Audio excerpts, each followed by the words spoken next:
اور یہ صرف میں نہیں بلکہ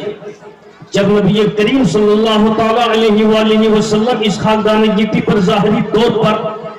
باحیات تھے، ظاہری طور پر باحیات تھے، زندہ تھے، اس وقت صحابہ کرام کا مجمع لگا ہوا کرتا تھا۔ وہ کیسا مجمع ہوگا؟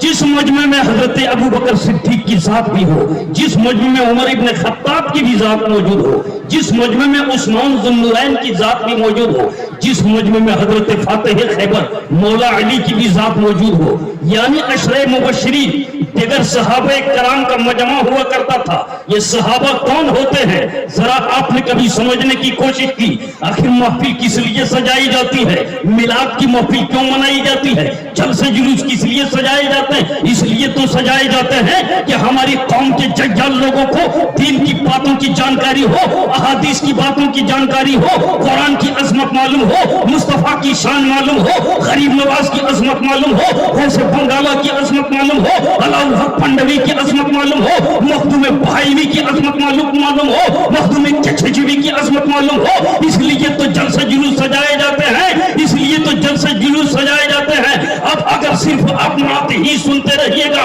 نعت ہی سنتے رہیے گا، تو نعت میں آپ کو یہ نہیں پتا چل سکے گا کہ نماز پڑھنا کیا ہے، نعت میں آپ کو یہ نہیں پتا چل سکے گا، نعت میں یہ آپ کو معلوم نہیں چل سکے گا کہ زکوٰۃ دینا ہے یا نہیں، اس کی اہمیت کیا ہے، نعت میں آپ کو یہ نہیں معلوم ہو سکے گا کہ غریب نواز اس ہندوستان کی سرزمین پر خود بخود تشریف لائے یا ان کو بھیجا گیا، کس نے بھیجا، کس مقصد سے غریب نواز آئے، اس بات کی جانکاری صرف نعت خوانی سے ہونے والی نہیں ہے۔ اے بنگال کے مسلمانوں، اگر تم غریب نواز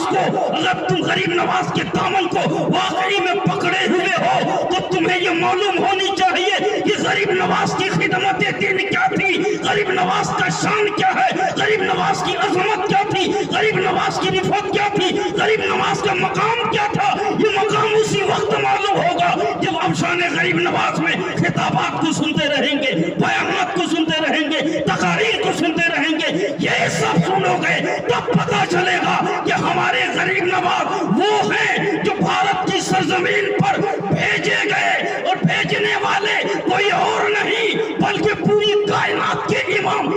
الانبیاء، فخر الانبیاء، امام الرسول محمد رسول اللہ کی ذات ہے، جنہوں نے خواجہ غریب نواز کو بھارت کی سرزمین پر بھیجا۔ 52 سال کی عمر میں بھارت آئے، اور آنے کے بعد غریب نواز نے لوگوں کو دولت نہیں بلکہ 90 لاکھ لوگوں کو ایمان کی دولت سے سرفراز کیا۔